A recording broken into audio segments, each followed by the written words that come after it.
Visiting Japan and want to use your Suica card seamlessly with your iPhone? Adding your Suica to Apple Wallet makes transit and payments incredibly convenient. In this guide, I'll show you how to add your Suica card to Apple Wallet. To add your Suica card to Apple Wallet, open the Wallet app on your iPhone. Tap the plus button in the top right corner.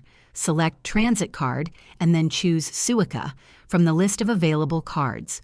You'll have the option to either transfer an existing physical Suica card with its balance to your iPhone or create a new digital Suica card and add funds directly.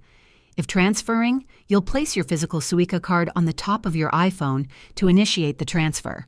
Finally, confirm the details and any terms. Once successfully added, your Suica will be available in Apple Wallet for tap to pay at transit gates, vending machines, and stores where Suica is accepted, even if your phone's battery dies. Power Reserve feature. And there you have it. Adding a Suica card to Apple Wallet makes travel in Japan easier. If this video was helpful, give it a thumbs up and subscribe for more tips.